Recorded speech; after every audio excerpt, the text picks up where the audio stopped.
Good morning, everyone. It's good to be here. We have a topic that's a little bit complex, and in one way, it reminds me a little bit of the studies that have been developing on brain scans. They've done, they've come to see that women and men, that our brains work very differently, and so women's brains are always on, and they're always going in a lot of different directions. Even when we sleep, these scans have shown that our brains are on, whereas men actually have like the blank box. It's there. It really does exist. And so this topic to me is extremely feminine in the sense that it can go in a lot of different directions. It's also very intricate and a bit complicated. So what I'm offering is that we're going to do basically an overview in this first section, and then we can delve into areas that are particularly relevant or interesting to you during the question and answer. Now, as the whole topic of beauty is,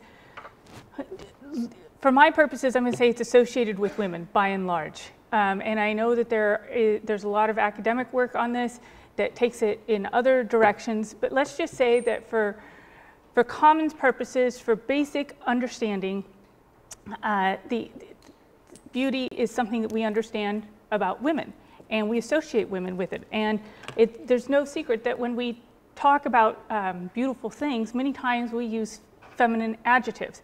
And it does have, it is innately tied, I think, into feminine identity. You know, just one example is Lord Byron's poem, "She walks in beauty like the night, of cloudless climes and starry skies." This concept of women and beauty, we can find it throughout art, throughout literature, and it is a consistent. The question is, what role does beauty play in a woman's understanding of her identity? And in many ways, this is up for grabs. If we focus it, again, we're passing a lot of centuries here. We're going to focus primarily on the 20th century, but if we look at feminism in particular, it gets its start with the early suffragettes. These are women who are looking for the right to vote. It's basically a feminism of equality. They're also, in many cases, looking at certain social things that they would like to improve, and they feel that they could, were they to have a more public role by voting and working. So, you know, for example, the state of the family.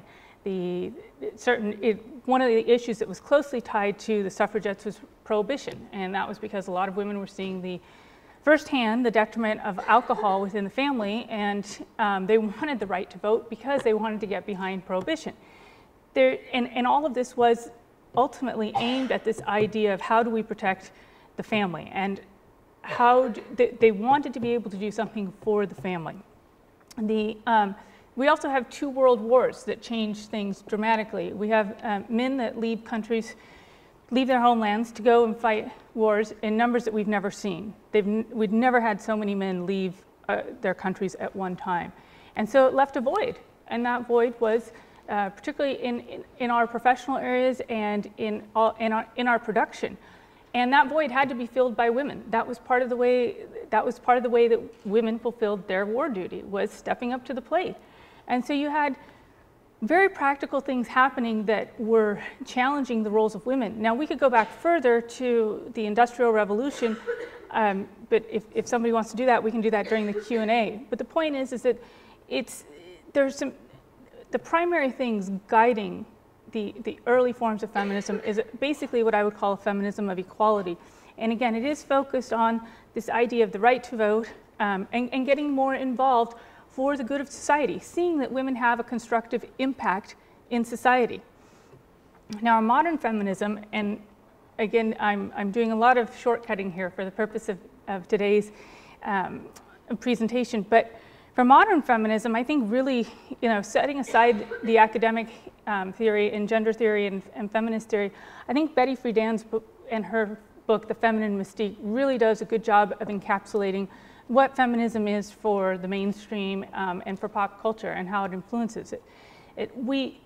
In academia, we start shifting from a feminism of equality to a feminism of difference, meaning that now we're starting to notice that women are different, and we want to emphasize that difference. So it's not so much saying that men and women are equal, but also that we're different.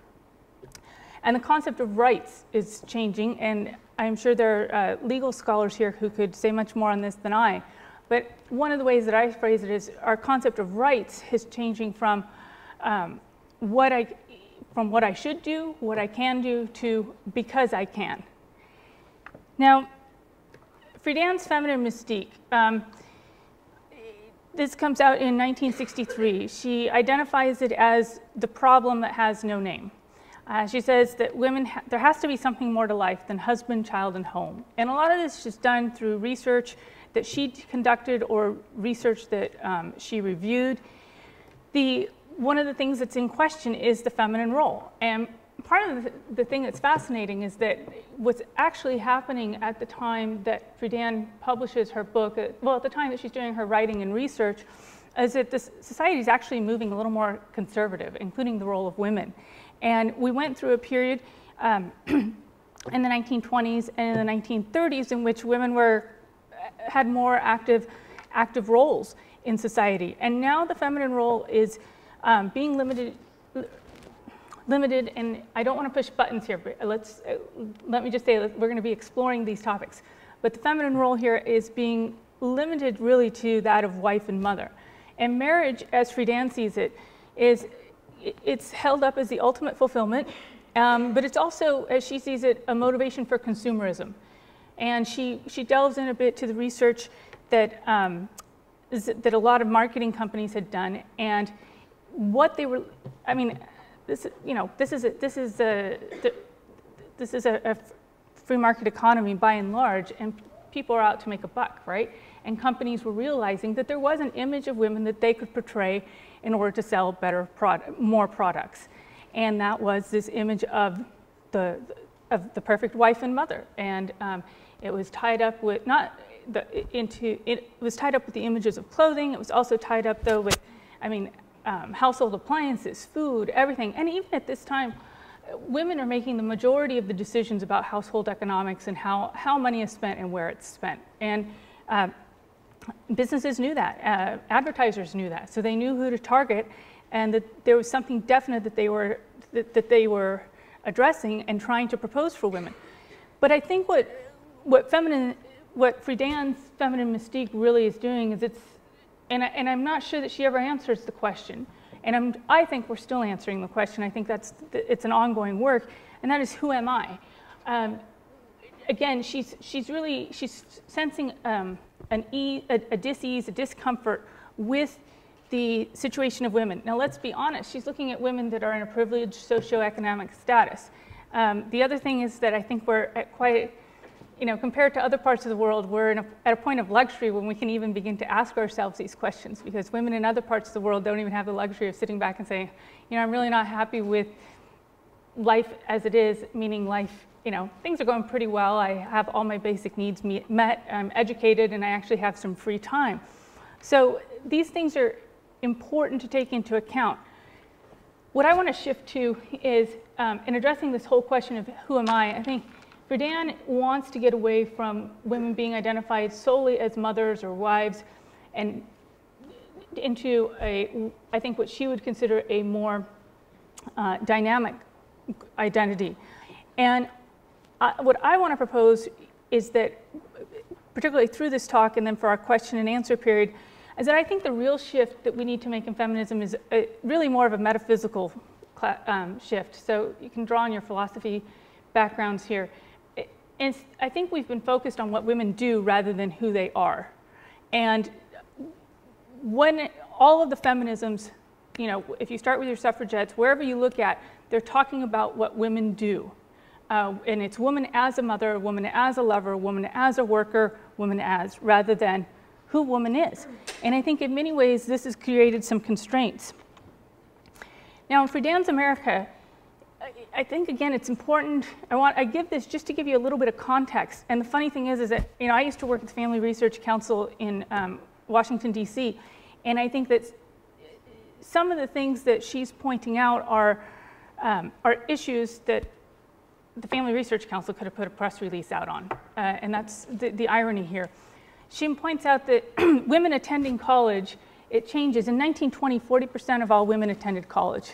So that's just below what the rate is now. I think it's about 55% now. In 1958, that rate drops to 35%.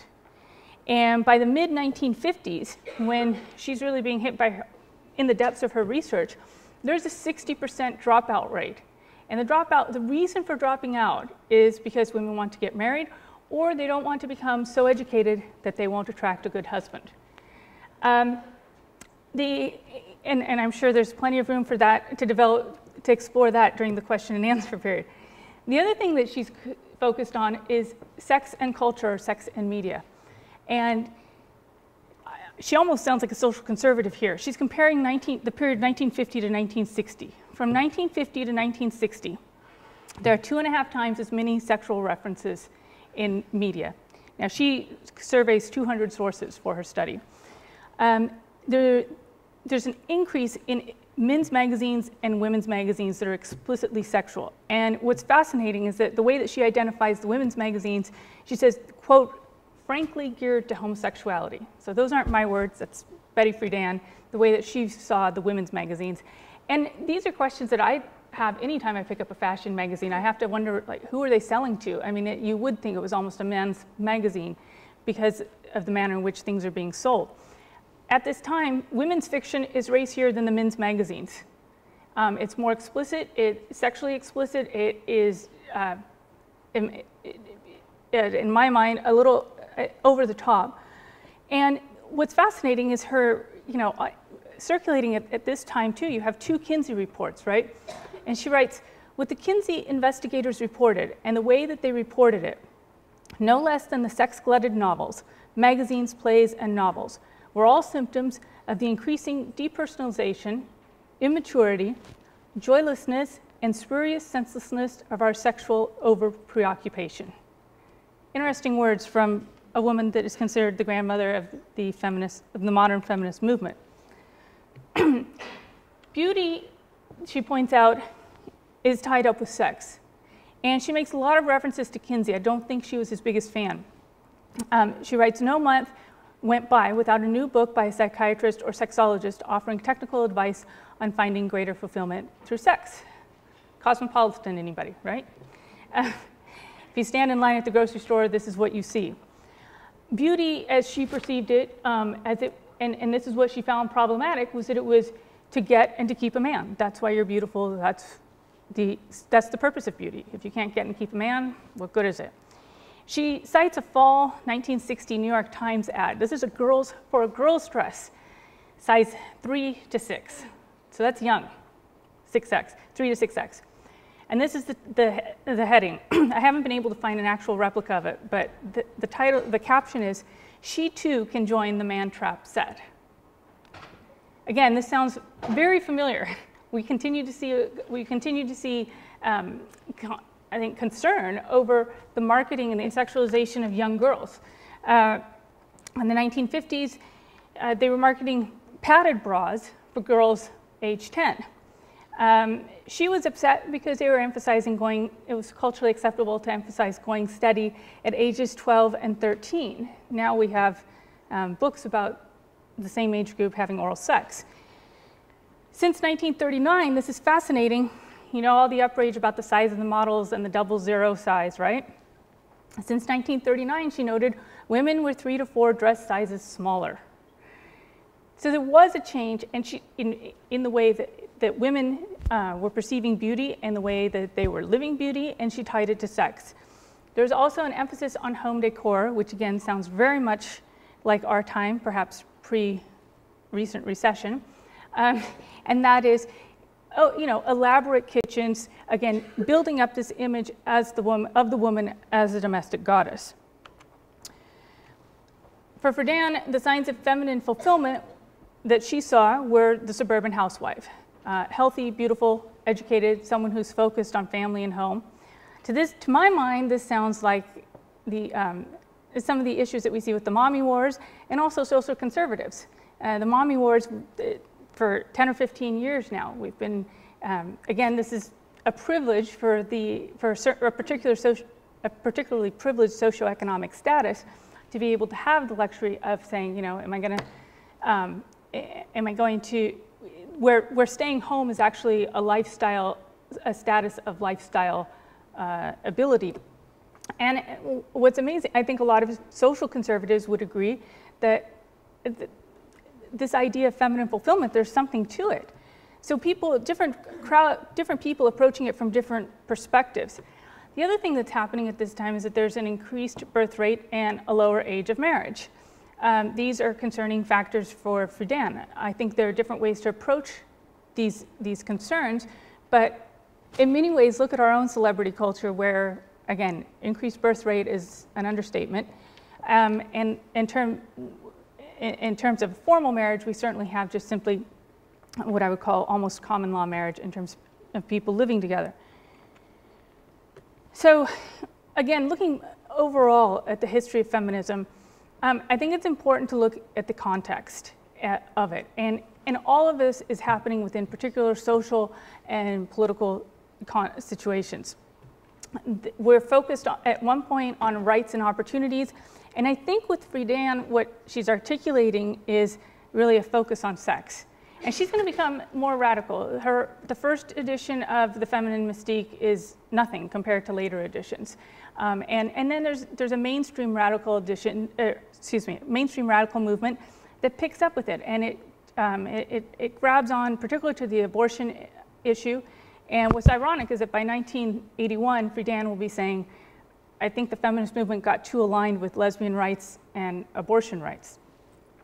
But feminism becomes intricately tied with sex. And at the same time, what's happening is our concept of beauty gets related to this physical concept of sex. And what I think, again, what I'm proposing is a shift in our metaphysical understanding. And that is going from considering what women do to who they are, this question of being. What is it that being a woman or a man contributes to what I do? Because by this point, we are all in many ways, very privileged to reap the benefits of feminism. I mean, greater access in terms of education, jobs, and so forth, greater participation in society. At this point, we know that women can do just about everything that men can do, except my brother maintains that men can't change diapers as well. I think but basically, we can do just about all the same things. Many of them we do even better. And it's still, we're asking this question about feminine identity. And that's why I say, let's get back to the question, let's back up a bit and focus on the question of being, who we are as women. How is it that being a woman makes me a mother, makes me a parent, makes me a friend, makes me a professional, whether it's an attorney or a skydiver, whatever it is, how is it that being a woman contributes something to that? That's my proposal as we go forward. The difficulty here is with the terminology. Things like feminism, femininity, womanhood, these terms have all come to mean different things for different people. So if you say somebody looks feminine, that can mean a lot of different things depending who's saying it and how it's being used.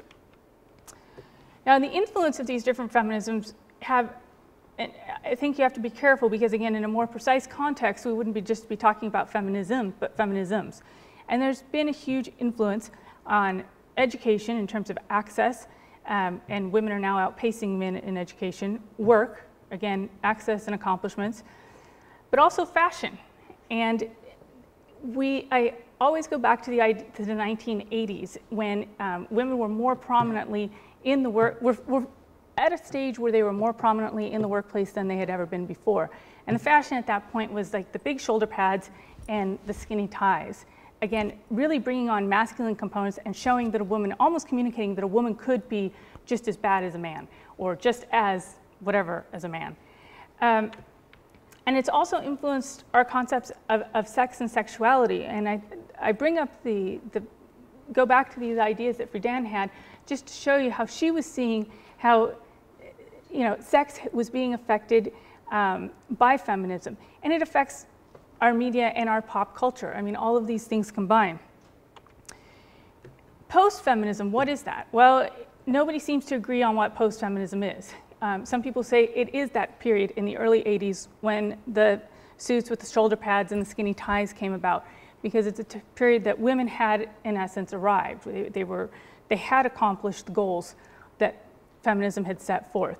Angela McRobbie, who's a British commentator, she says she looks to the chicklet of Bridget Jones' shows like Ally McBeal, Sex and the City, and the irony, this is where we're going to get, everything starts to get a bit ironic, is that in all of these different, in these 3 examples and in many other examples, you're going to see women who have it all. They've achieved everything that feminism set out for them to achieve, right? And they want one thing.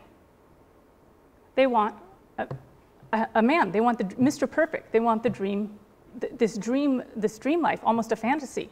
And particularly shows like Sex and the City, I mean, it's really striking to see how, in essence, they want a life that the characters in the show don't seem to be preparing for. Somehow, somehow the life that they're living, which I would say is, you know, it's, again, privileged, but licentious, sexually licentious, somehow that's supposed to be preparing them for kind of this domestic goddess bliss that Friedan probably would have criticized.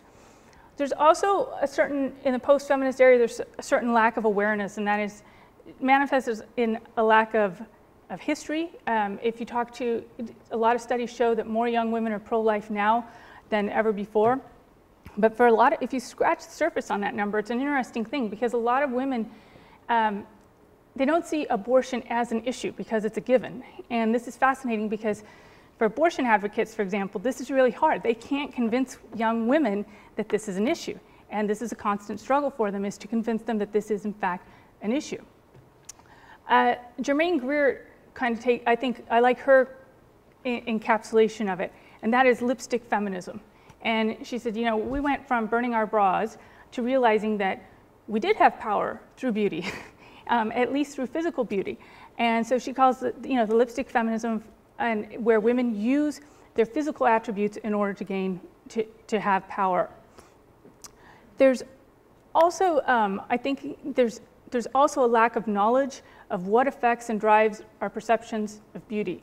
And again, this is kind of because we've lost a historical context, but there's also a lot of consumerism that's driving this, and it feeds on people's personal desires. One of the examples that I frequently bring up was several years ago, Abercrombie & Fitch introduced thong underwear for 8-year-olds, right? So all the family groups, including FRC, all the family groups were up in arms, and you know, they had email alerts and everything, right? So Abercrombie & Fitch says, fine, we'll pull them, because there was just such a huge uproar. The fascinating thing was that before they could pull them, they'd sold out. So I don't know about you, but my understanding is that most 8-year-olds don't have their own money, don't get to the mall by themselves. Somebody has to take them, somebody is spending that. So this sexualization is not something that's coming from nowhere. It's something that is cultural, and it's coming from the generations before, and it's very intricate, and it is affecting our youngest people. Now, we shift from kind of post-feminism into what they call girl power. This is inspired in the 1990s by the Spice Girls. Academics take it and run with it. And it's really an I can do anything I want. And this is what brings me back to what I started with at the beginning, this changing idea of rights. And it's because I can. I'm going to do it because I can. Not because it's good, not even because I want to, not because I should, but because I can. And we're also getting to a point, I think feminism has brought us to a point more recently that we've taken the sex and sexuality, the blatant portrayal of it so far that we have Camille Paglia, who is an avowed feminist, declaring that the sexual revolution is dead with Lady Gaga. This was just a few months ago, September 12th. She writes, despite showing acres, and her critique basically is that Lady Gaga is not sexy enough.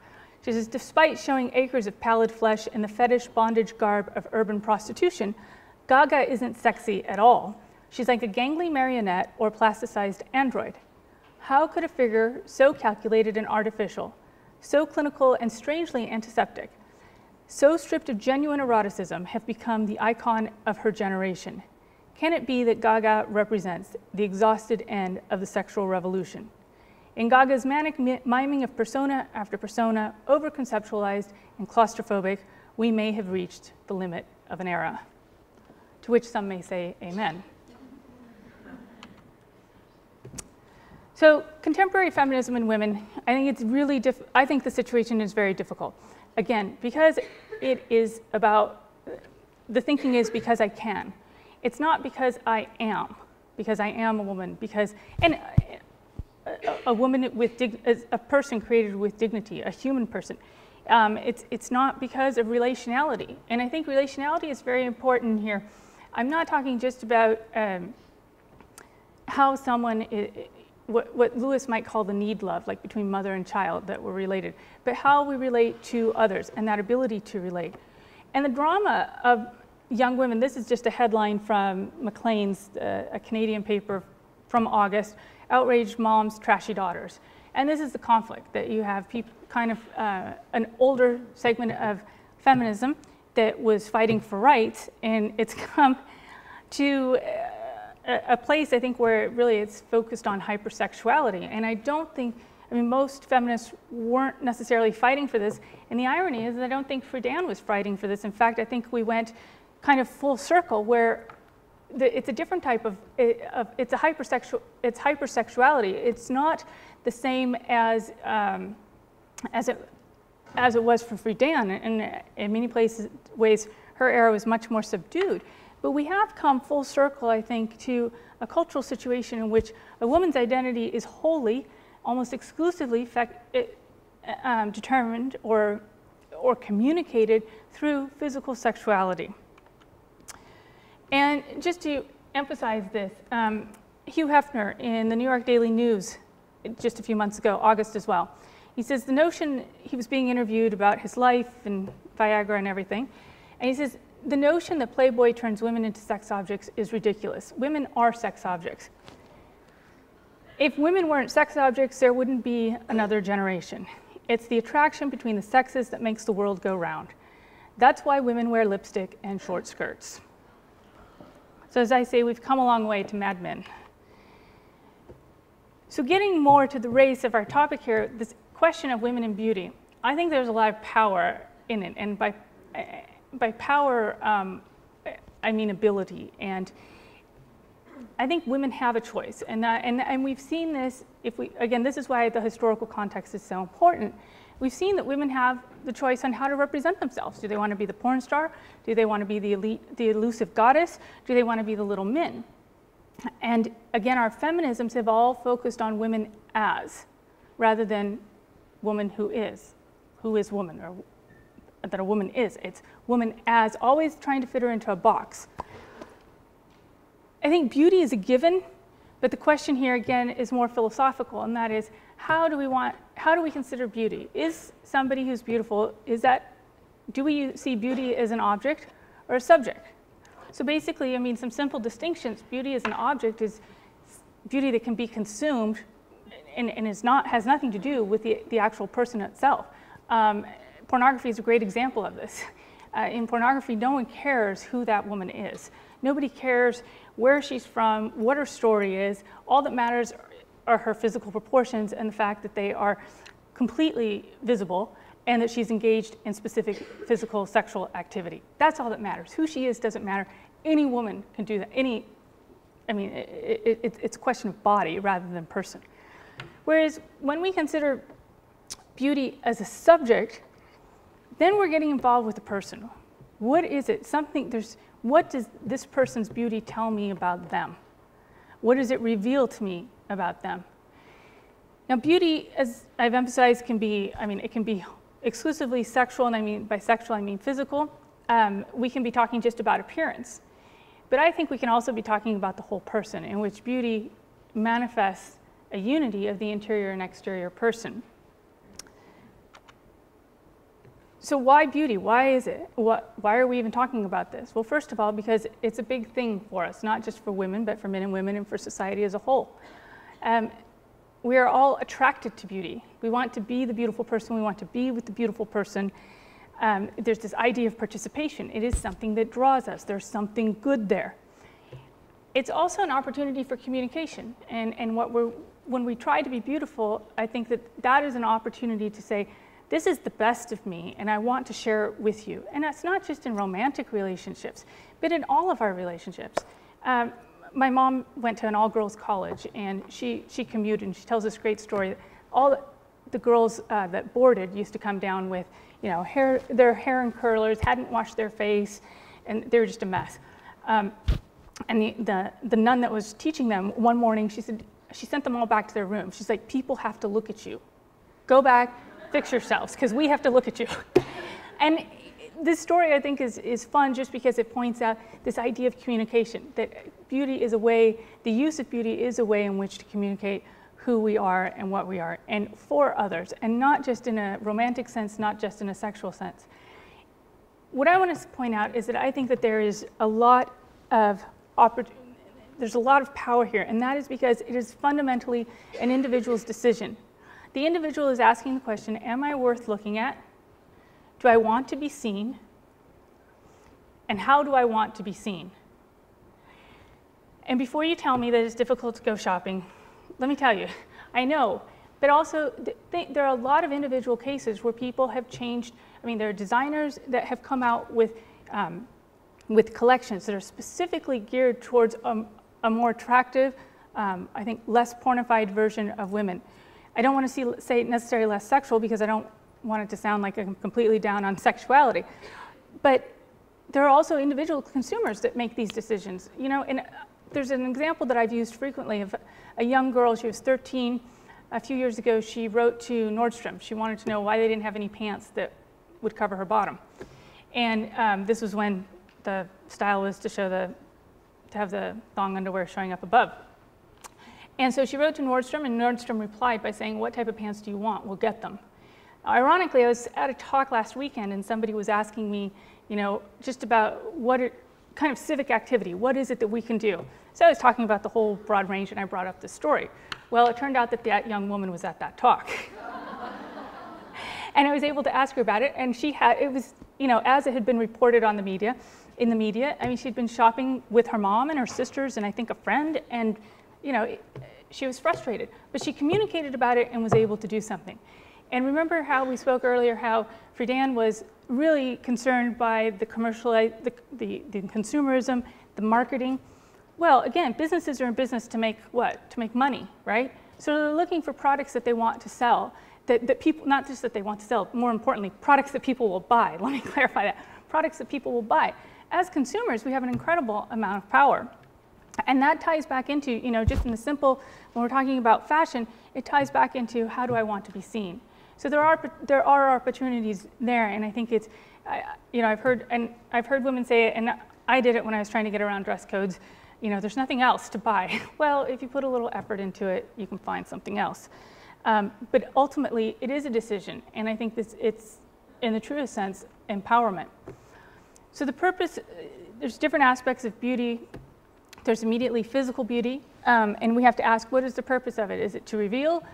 To communicate? I think it's a little bit of both. That beauty is something, again, because it draws people to us, because we are drawn to beauty, and it's in many ways a uniter. And so it is an ability to reveal something about the person, maybe not everything, and it's also an opportunity to communicate.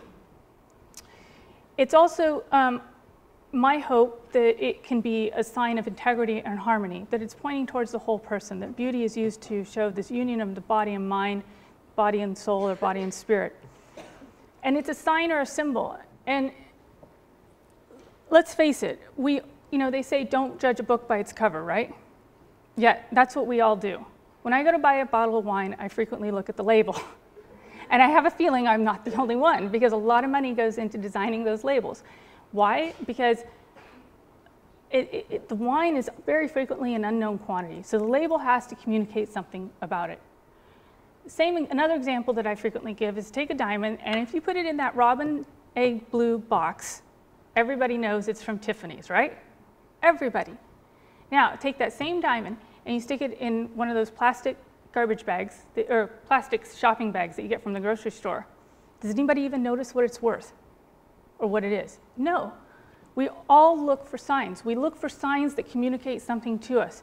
In the 50s and 60s, they put tail fins on cars that had absolutely no function. The whole point was to communicate speed, right? So there is this opportunity with beauty, particularly as we understand it with fashion, to utilize it for what it is, which is a type of marketing. And it communicates something about who we are. No one is ever going to know another person completely, all right? That's between the person, in my perspective, that's between the individual and God. Husbands and wives can know each other very, very intimately, very, very well. But in terms of knowing exactly who they are, what they are, no. So you take the most intimate relationships where we don't even know each other, and you go to the broader relationships, and again, we're all looking for signs and clues. And beauty and the way that we use beauty is, in essence, a tool to understanding the signs and the clues, or to providing signs and clues of who we are, who we want to be, and how we want to be recognized. So the powers that I see that we have through beauty is, first of all, informing identity. And I think it can be used to shape identity. And that's where I get back to your original question, is how it's a fundamental question that a woman has to answer is, who do I want to be? You know, if I want to be the porn star, by all means. I mean, there are ways to do that very effectively. If you want to not be the porn star, there are some other avenues to pursue. And these things are guided. I mean, I always want to get careful when I speak on this topic, because I think people want a grid, they want a chart, something that they can like check off. And I don't think we can do that. I mean, that's because it's personal and subjective on many levels. It's also subject to cultural norms. Things that are beautiful here may not be beautiful elsewhere, and vice versa. And it depends on individual formation, what people have experienced in their families and growing up. And again, back to individual decisions. So when we dress and when we think of the use of beauty, it's really dressing for the ... What are we dressing for? Are we dressing for ourselves, for someone else? Are we dressing to communicate? Are we dressing to attract? What is it? And that's the question that only an individual woman can answer herself. There are going to be cultural influences and it's going to influence culture, and culture is also going to be an influencer. We don't have to hop over to the guys' discussion to understand that just how the effect that pornography has had in our culture, and including on our fashion, on all of our behavior, on relationships, sexuality, on and on. All of this comes from one very limited understanding and use of beauty, and that is more of a consumptive sense of beauty. And look at the ripple effect that it's had. So countermanding that, on the opposite side, there's the potential to counter that. And I think we've seen it in some examples, and I'd like to see more of it. In closing, beauty is identity. I go back to the poem that I started with at the beginning by Byron, She Walks in Beauty. What is the beauty? What is it revealing? His last two lines of that poem are, a mind at peace with all below, a heart whose love is innocent. And to me, this encapsulates really the decision that is implicit, I think, in the use of beauty, and that beauty can be some type of an identifier. Another example, which I forgot to put in the PowerPoint, but there's a great picture of Dante crossing the Ponte Vecchio in Florence, and there are three women, and they're each dressed in different colors, right? And so there's one woman in red, and she's really voluptuous, right? She's looking right at him. And there's another woman in blue, and she's not as voluptuous, but and she's looking right at him. And there's a third woman who's dressed in yellow, and she's looking straight ahead. And that line, that the artist was inspired by Dante's description of Beatrice, which was, she was looking up and I at her. So Beatrice for Dante was really his way, it was how he was elevated to the higher things, and frankly to better himself. So in that picture, the three women, the first one that's red, it personifies hell. The one in yellow personifies purgatory, and the one in blue purgatory, and then Beatrice, heaven. And obviously, if you're familiar with Dante's very long poem, the Divine Comedy, that is where he's hoping to arrive eventually. But I think that I love that image because to me, it illustrates three women using beauty very differently and getting obviously different results and effects with it. So I'll close for now, and we'll let it open up for Q&A. I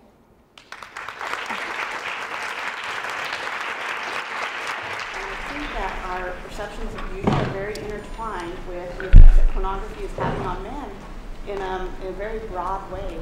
And I'm wondering how to address this without realizing that in many senses it's a reaction to what men hope for and want in relationships, and a woman's desire to have a relationship with a man. When those expectations are largely physical, it seems like that's what is most important.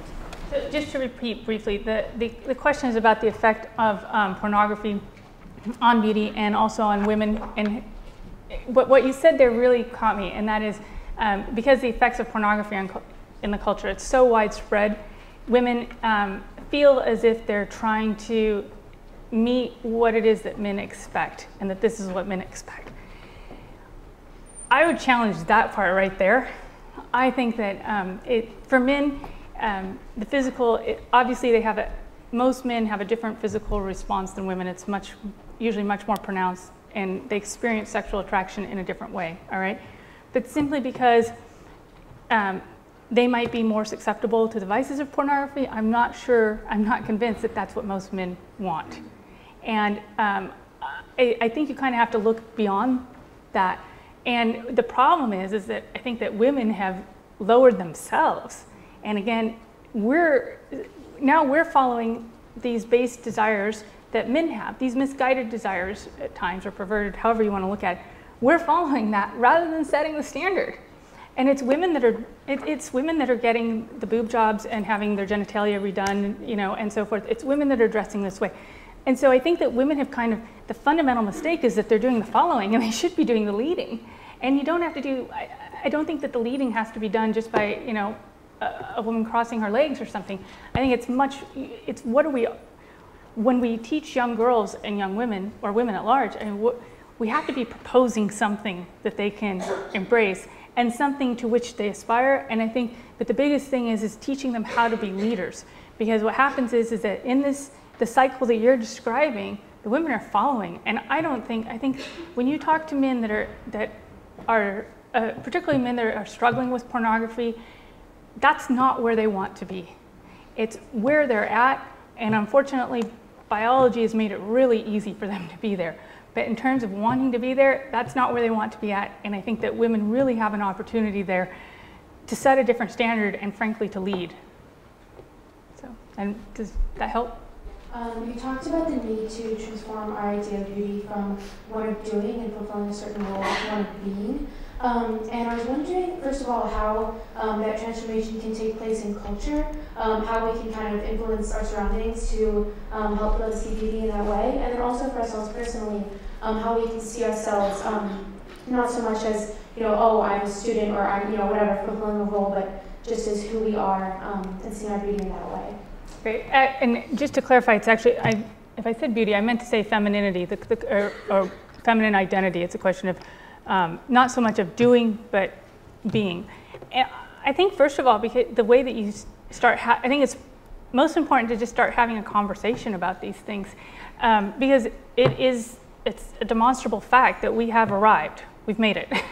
And we're able to succeed and in all of these things. So I think what's important is the conversations. I mean, I was just at these meetings in Mexico City representing the Holy See at the Organization of American States, and there are meetings on women.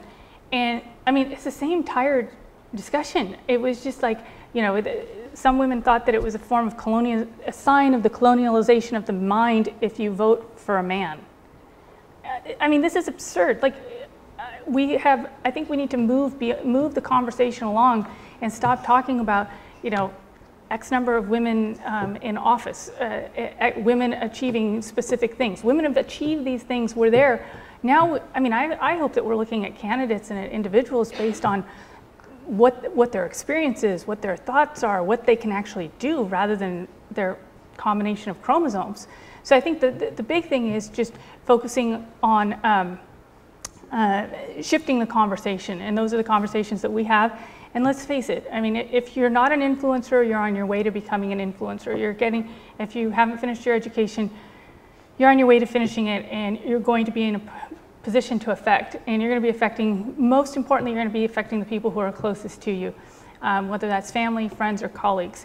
And you're going to be able to shift those conversations and also to start them.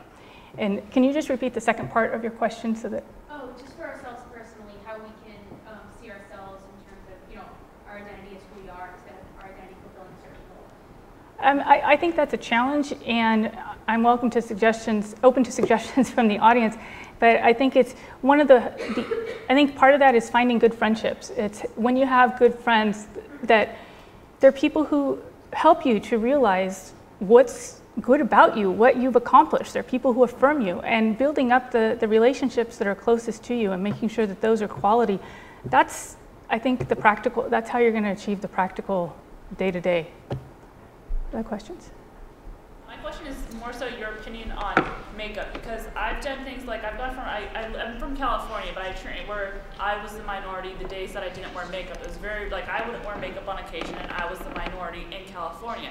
I come to Franciscan University, very opposite of secular world, right? Yeah. And nobody wears makeup, and all of a sudden I'm a minority because I'm wearing makeup.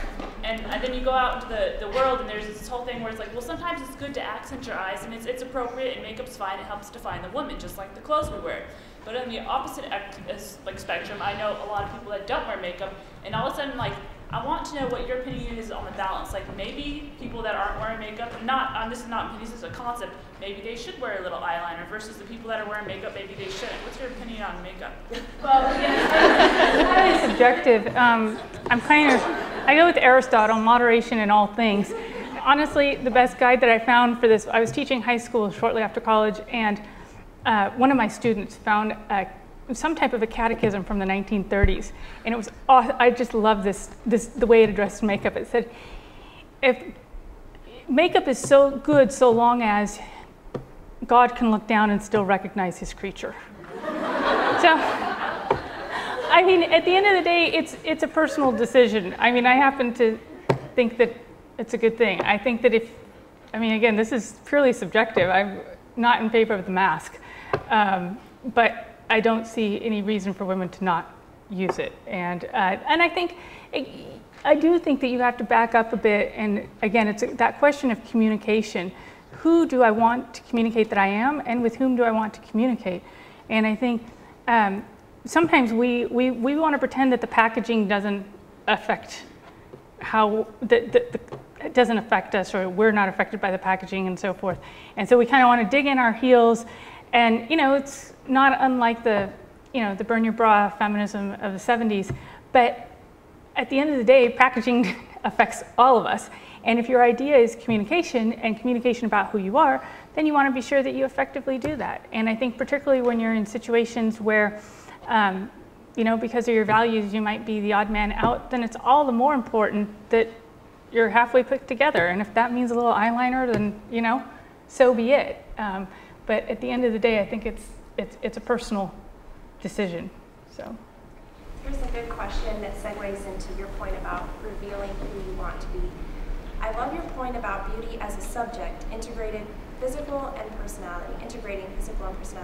I've generally downplayed physical attributes out of the misguided idea that this way people will notice the more important parts of my identity, i.e. values and virtues, and thus I will attract less superficial people.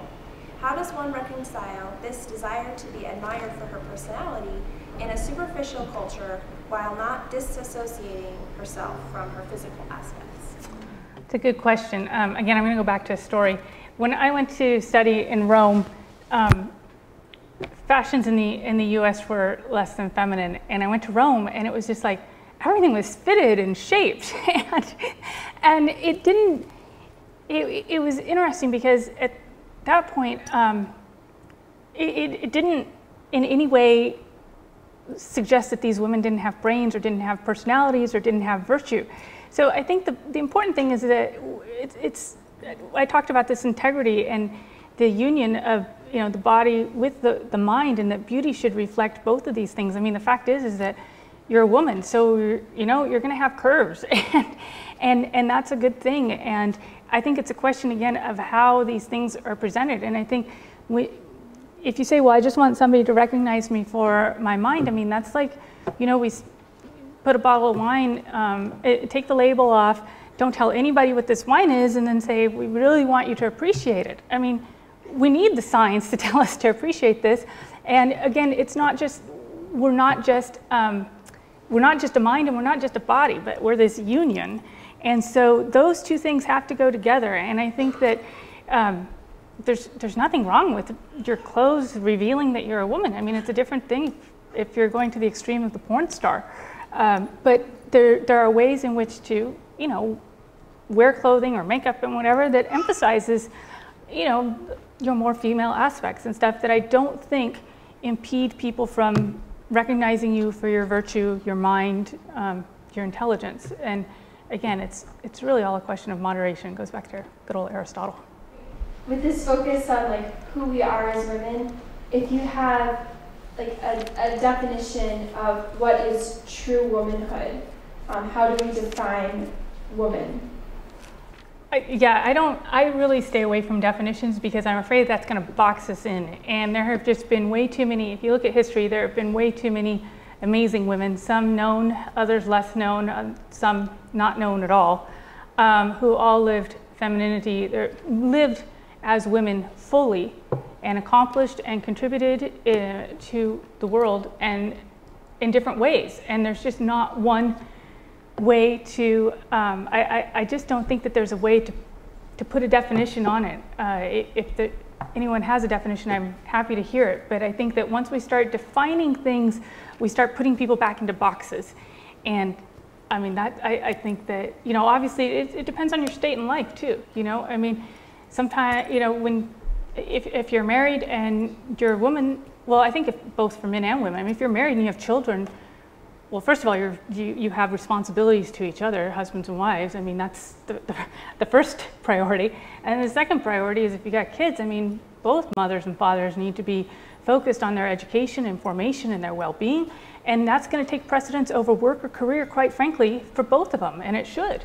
I mean, but your state in life is always going to be, it varies in what you're able to do. And all those things are so varied that I don't think you can give it a definition.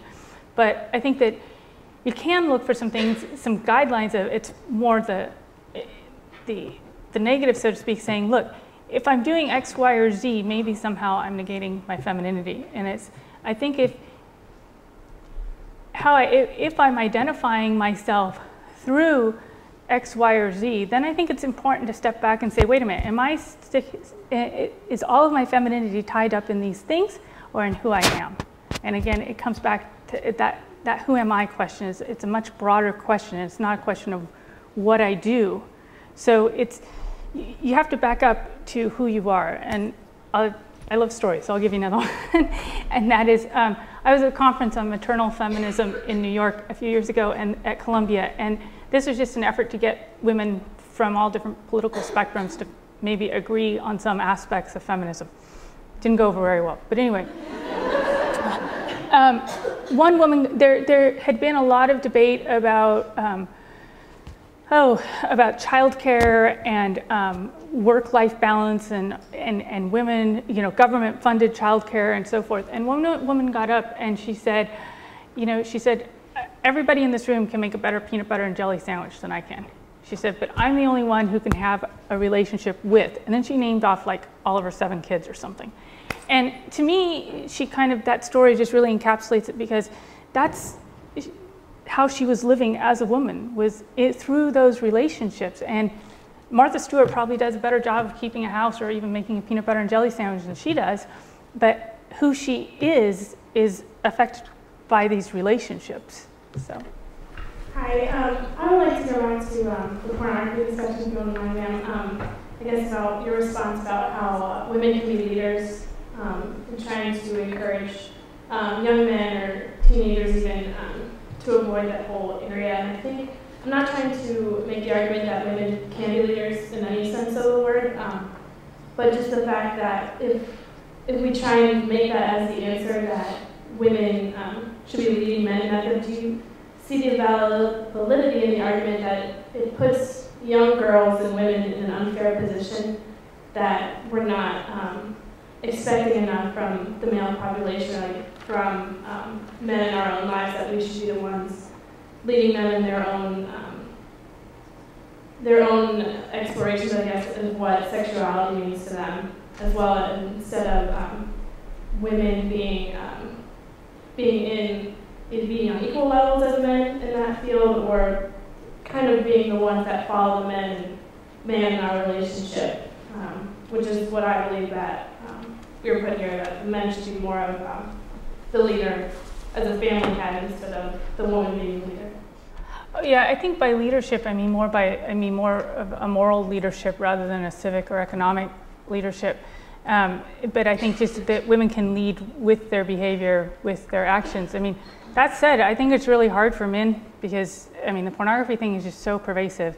It's so accessible and also so accepted that it's really, really difficult. But when I'm talking about leadership, I'm really talking about moral leadership. And so that's decisions that individual women make as to whether or not they're going to buy into this whole pornified culture.